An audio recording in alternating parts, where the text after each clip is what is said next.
Hello and a very warm welcome. You're watching News Tonight with your host Kriti Mishra. And before we begin with the bulletin, I would like to appeal to all our viewers to continue to maintain COVID-appropriate behavior as we are witnessing a surge in cases. Do remember to wear your masks, wash your hands and face regularly, and ensure physical distancing each time you step outside. We are still in the midst of the pandemic, and these simple precautions will help us keep the infection at bay.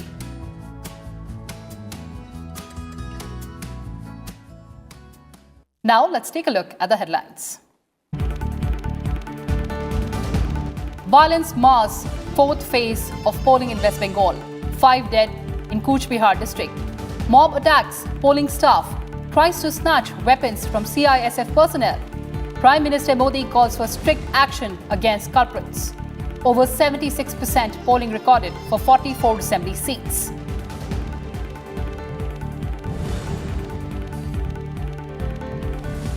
TMC poll strategist concedes defeat to the BJP in West Bengal, claims BJP IT cell chief Amit Malviya. Says Prashant Kishore accepted Prime Minister Narendra Modi's popularity in a leaked audio clip. Prashant Kishore challenges BJP to release full audio.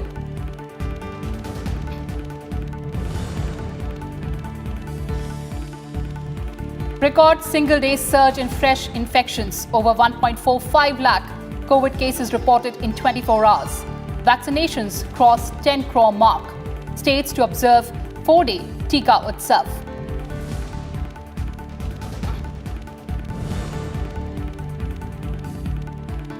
India-China agree to maintain stability on the ground, avoid new incidents in eastern Ladakh. 11th round of military talks focus on disengagement, de-escalation of forces along the LAC, resolution of outstanding issues to be expedited.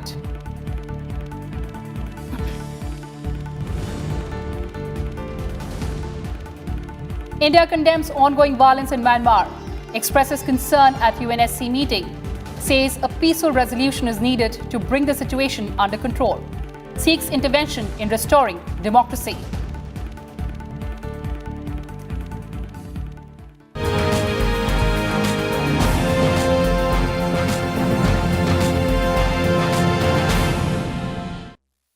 And voting for the fourth phase concluded in West Bengal on Saturday with adherence to COVID-19 guidelines. Over 76% turnout was recorded in the fourth phase till 5 p.m. Voting was held for 44 seats, including 9 seats in Howrah district, 11 in South 24 Parganas, 10 in Hooghly, 5 in Alipurdwar, and 9 seats in Cooch Behar. 373 candidates were in the fray, including Union Minister Babul Supriyo, West Bengal Ministers Partha Chatterjee and Arup Biswas. Over 750 companies of Central Armed Forces were deployed across 15,000 polling booths. Voting for the fifth phase will be held for 45 seats on 17th April. And 5 people have died in 2 separate incidents in West Bengal on Saturday as violence marred the fourth phase of polling in the state. The first incident took place near Cooch Behar district in Sitalkuchi area when a first-time voter was killed while he was standing in a queue outside a polling booth. Following this, TMC and BJP workers clashed in the area. Later in the day, a mob allegedly tried to forcibly enter a polling station. According to EC, the miscreants tried to snatch arms from the CISF personnel and attacked them. The Central Forces fired back in self-defense, and 4 persons died in the process. Following the incident, the Election Commission adjourned voting at polling station number 126 at Sitalkuchi Assembly seat and also sought a detailed report in the case. The EC has directed the Union Home Ministry to deploy 71 additional companies of Central Armed Police Forces for the conduct of the remaining 4 phases of polls. A BJP delegation met EC over the incident and blamed TMC for the violence.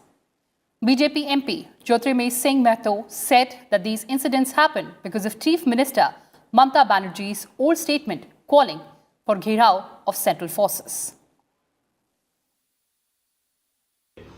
इसमें जैसे पहले का चुनाव हुआ ऐसे ही एकदम अच्छे ढंग से चुनाव हो यही निवेदन लेके हम लोग चुनाव आयोग के पास आए थे। लेकिन दुर्भाग्यपूर्ण रहा कि माननीय मुख्यमंत्री जी का पिछले स्टेटमेंट कि सेंट्रल फोर्स को घेराव करो, जहां मिलता है वहीं उन लोग को रोक दो, इसी के चलते मेरे को लगता है कि कुछ दुर्भाग्यजनक घटनाएं घटी है और सारे का सारा ये जिम्मा माननीय मुख्यमंत्री जी को ही जाता है और इसी के लिए हम लोग आज आए थे, शिकायत दर्ज करके जा रहे हैं। And commenting on the poll violence, West Bengal Chief Minister Mamata Banerjee has blamed the central government for the incident. She demanded the resignation of Union Home Minister Amit Shah. Every time I am appealing the people for peaceful election. Why they are not allowing? Who fired? Who killed our people? Within this election time, more than 18 people are being killed. Meaning is, even I came to know that they are reporting Home Ministry. Why? If there is no 356, it is totally 356, just like they are behaving, just like 356. I condemn the attitude of the government of India and whoever is supporting this government of India and my country. And Prime Minister Narendra Modi addressed two mega rallies ahead of fourth phase of election in West Bengal, Siliguri and Krishnanagar. Addressing the rally in Siliguri, Prime Minister Modi expressed anguish over Cooch Behar incident. He said the violence in Cooch Behar was very unfortunate. He added that TMC has become jittery, seeing the people's support in favour of the BJP. The Prime Minister has urged the Election Commission to take stern actions against the guilty in the case. चुनाव आयोग से आग्रह है कि कूच बिहार में जो हुआ उसके दोषियों पर सख्त से सख्त कार्रवाई हो और दीदी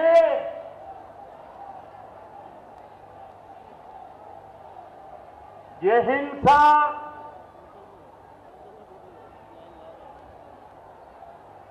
लोगों को सुरक्षा बलों पर आक्रमण करने के लिए उकसाने के तरीके, चुनाव प्रक्रिया में रोड़े अटकाने के तरीके, दीदी आपको नहीं बचा पाएंगे. And Prime Minister Modi said Mamata Banerjee did not give the right to the poor, Dalits, tribals, backward classes or anyone. He further added, if BJP forms the government in Bengal, it will work day and night for the development of the state. Bengal की BJP सरकार में सुनवाई होगी, न्याय मिलेगा, आपके अधिकार का काम होगा, क्षेत्र का विकास होगा. बंगाल बीजेपी यहां सरकार में ऐसा माहौल बनाएगी जिसमें पुलिस न्यायिक तरीके से अपना काम करेगी, प्रशासन जनता के प्रति जवाबदेह होकर अपना काम करेगा, सरकार अपनी जिम्मेवारियों को निभाएगी और कार्यकर्ता जनता की सेवा में कभी भी पीछे नहीं हटेंगे. And addressing a public meeting at Krishnanagar, Prime Minister Modi said that Mahayagya of Asol Parivartan has started in Bengal after a wait for decades. Prime Minister also said that defeat staring Mamata Banerjee in the face, she is inciting violence in poll-bound Bengal.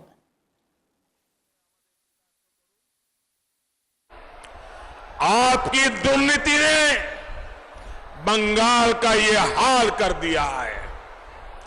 केंद्रीय वाहिनी पूरे देश में चुनाव करवाती है, निष्पक्ष चुनाव करवाती है. अभी 4 राज्यों के चुनाव मतदान समाप्त हो चुका है. दीदी, समस्या सुरक्षा बलों की नहीं है, समस्या आपकी हिंसक राजनीति की है. And BJP IT cell chief Amit Malviya has claimed that Mamata's poll strategists Prashant Kishore has accepted that BJP is going to win in West Bengal. Malviya shared an audio clip of a purported conversation of Prashant Kishore on Clubhouse, a social media platform, with journalists. He was purportedly heard saying Prime Minister Narendra Modi is as popular as Chief Minister Mamata Banerjee in the state. He also allegedly admitted anti-incumbency against TMC and polarization of votes. He was also heard discussing a TMC survey that shows the BJP is winning West Bengal in the 2021 West Bengal Assembly elections. Users जो उस platform से जुड़े हुए थे उनसे चर्चा करते हुए ये कहते पाए गए कि बंगाल में भारतीय जनता पार्टी को बड़ी बढ़त मिल चुकी है। उनका कहना था कि उनके खुद के आंतरिक सर्वेज में भी भारतीय जनता पार्टी को बड़ी बढ़त दिखाई दे रही है। इतना ही नहीं, उन्होंने इस बात को माना कि भारतीय जनता पार्टी यह चुनाव जीत रही है। After the controversy erupted over the audio clip, Prashant Kishore has asked the BJP to release the full chat on Clubhouse, which will bring out the truth. And amid rising coronavirus cases, the Election Commission has warned of banning election rallies if COVID guidelines are not followed.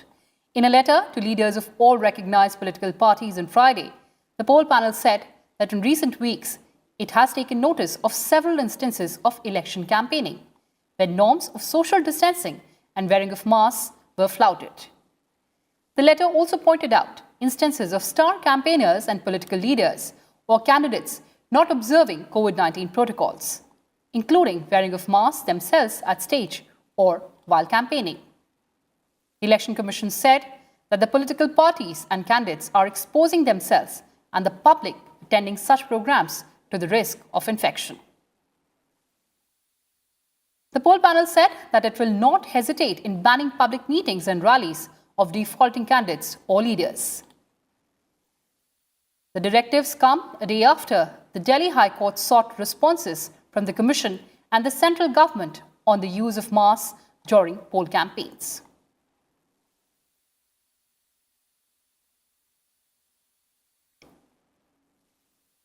And the Election Commission on Saturday ordered repolling in 4 polling booths of Assam. In a letter addressed to the Chief Electoral Officer of Assam, the poll panel declared voting held at polling stations in Rathabari, Sonai and Haflong constituencies on 1st of April as void and called for repolling on 20th of April. All the 3 constituencies went to polls in the second phase of assembly elections in Assam. Repolling will be held at Rathabari constituency's polling station number 149 after an EVM was found in a car belonging to the wife of a BJP candidate.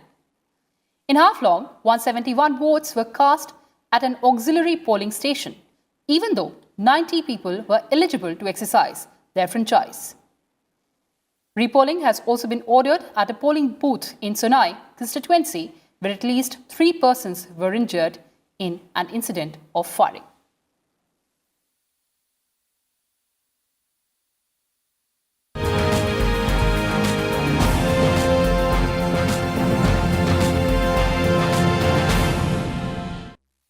And time for a short break. Lots more on the other side. Stay tuned.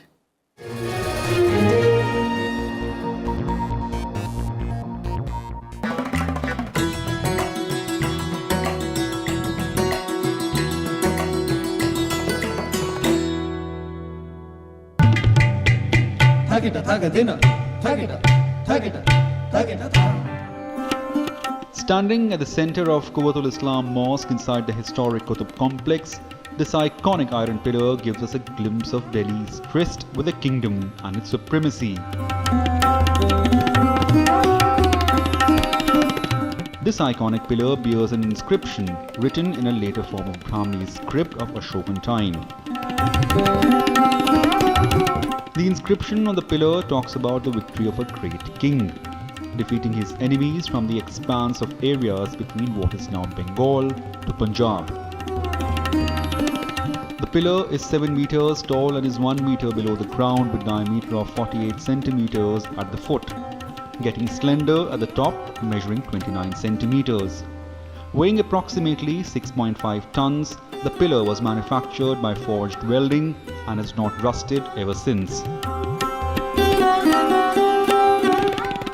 As per the popular folklores, Delhi's Rajput king Anandpal Tomar gave this land a name based on this pillar. The story goes that King Anandpal Tomar was told by a sage that his pillar is immovable and rested on a hood of a serpent king, Vasuki. Out of sheer curiosity, Tomar decided to check the ground beneath the pillar and surprisingly he indeed found the pillar resting on the head of a serpent king. In an awe of what he has seen, Tomar bowed to the land and ordered to install the pillar back. The pillar could be fixed back firmly and remained loose, dhila as we call it in Hindi. It was here Delhi got the first variant of his name, Dilli, the land whose soil is loose.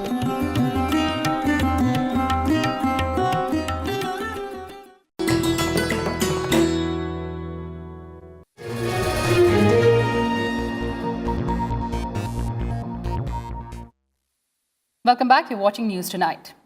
India reported the highest daily spike of over 1.45 lakh new coronavirus infections on Saturday, pushing the nation's COVID-19 tally to over 1.32 crore. The country's active cases reached over 10.46 lakh, comprising 7.93% of the total infections. 794 deaths were reported in the last 24 hours, taking the death toll to 1,68,436. With 77,567 new recoveries in the same period, the total recoveries have crossed 1.19 crore. However, the national recovery rate has dropped down to 90.80%. The states including Maharashtra, Chhattisgarh, Uttar Pradesh, Delhi, Karnataka, Tamil Nadu, Kerala, Madhya Pradesh, Gujarat and Rajasthan reported a steep rise in daily new cases. 82.82% of the new cases were reported from these states. Maharashtra had the highest daily new cases at 58,993.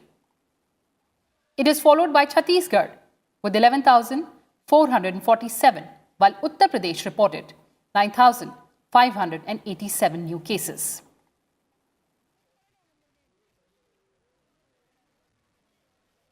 In Chhattisgarh, 11 districts will be under total lockdown amid rise in COVID-19 cases. Lockdown will begin in Rajnandgaon, Bemetra and Balod districts from Saturday evening. Lockdown is already in effect in state capital Raipur and neighbouring Durg district. Jashpur, Korea and Balod Bazar districts will be under lockdown from Sunday. Lockdown will be imposed in Dhamatri and Korba district from April 12th and in Raigarh district from April 14th. The lockdown will continue till 19th April. The Rajasthan government has decided to impose night curfew in 9 cities, including Jaipur, from 8 p.m. to 6 a.m. to check the spread of COVID-19 infection. These cities include Ajmer, Alwar, Bhilwara, Chittorgarh, Dungarpur, Jaipur, Jodhpur, Kota and Abu Road. Markets and commercial establishments will be closed at 7 p.m. At the same time, night curfew will be imposed in Udaipur from 6 p.m. Markets and establishments will be closed there at 5 p.m. These orders will remain in force till April 30th.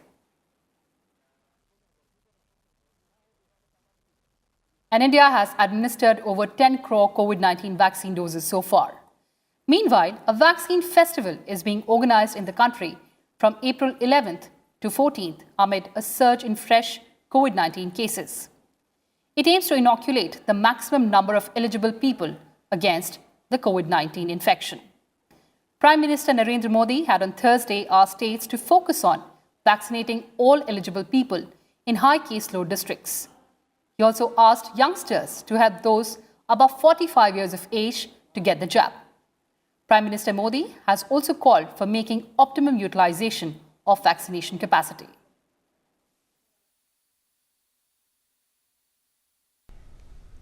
Jyotiba Phule जी की जन्म जयंती है और 14 अप्रैल बाबा साहब आम्बेडकर जी की जन्म जयंती है।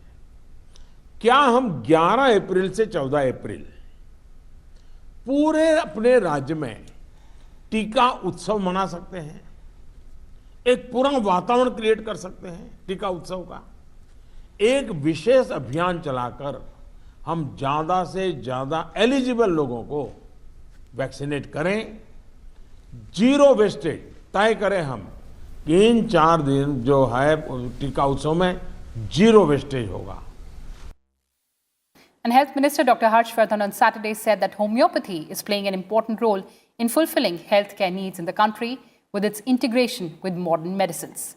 Addressing a conference on World Homeopathy Day, the minister noted that homeopathy has always been sought after for providing individualized and holistic treatment to patients. He said the Ayush medicinal systems for COVID-19 were used at designated centers and it provided encouraging results. Vardhan stressed that the National Health Policy of India recognizes the need to nurture Ayush systems of medicine. This is being done by developing infrastructural facilities, improving quality control of drugs, and capacity building of institutions as well as professionals.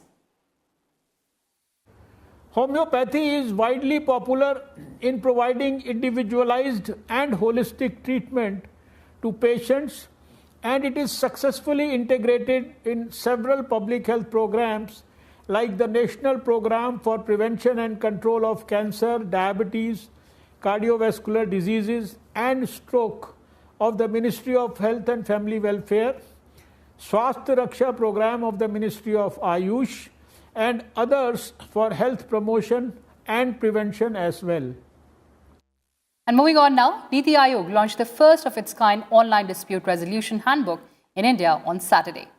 The handbook is an invitation to Indian business leaders to embrace ODR. It emphasizes the need for such a mechanism as well as the types of ODR models that companies can use and a direction for them to follow. According to Niti Aayog, ODR is the use of digital technology and the techniques of alternative dispute resolution, such as negotiation, mediation, and arbitration, to resolve disputes outside of courts, especially in small and medium value cases. An Indian Army Chief Manoj Mukund Naravne interacted with the officers of Bangladesh's army and witnessed an operational demonstration by the troops. On a 5-day official tour to the nation, General Naravne also visited the 10th Infantry Division of the Bangladesh Army. He also planted a tree in Ramon Cantonment in Cox's Bazar to commemorate the everlasting friendship between the two armies. Ramon Cantonment is the headquarters of the 10th Infantry Division of the Bangladesh Army. Earlier on Friday, General Naravne paid tribute to Bangladesh's founding father, Sheikh Mujibur Rahman, at the Bagbandhu Memorial Museum in Dhaka.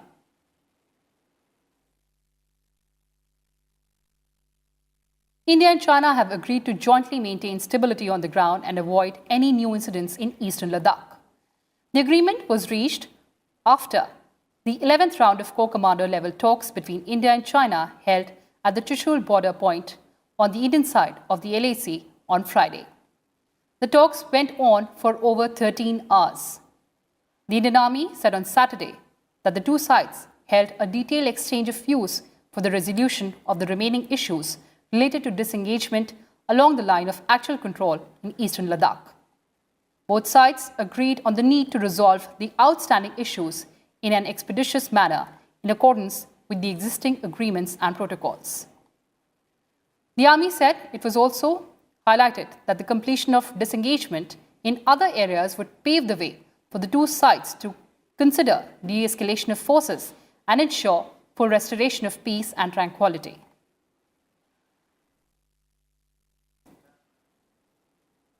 And India condemned the ongoing violence in Myanmar that has caused hundreds of deaths over the past months, ever since the military coup toppled the elected government in February. In its statement at the United Nations Security Council, India has demanded immediate release of detained leaders.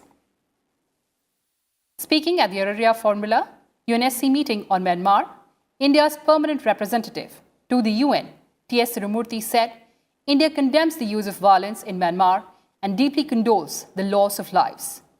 It is essential to observe maximum restraint. It is equally important to uphold humanitarian principles. He emphasized the importance of democracy and rule of law. India condemns the use of violence in Myanmar and deeply condoles the loss of lives. It is essential to observe maximum restraint. It is equally important to uphold the principles of humanitarian. India is convinced that there should be no falling back on the path to democracy in Myanmar. The rule of law must be upheld, and the process of democratic transition, which India has long supported, must be taken forward. And before we leave, let me remind you once again to stay safe from the coronavirus pandemic. Remember to wear a face mask and wash your hands and face regularly, and ensure that you maintain physical distancing whenever you're stepping outside. These simple precautions are all it takes to defeat the pandemic.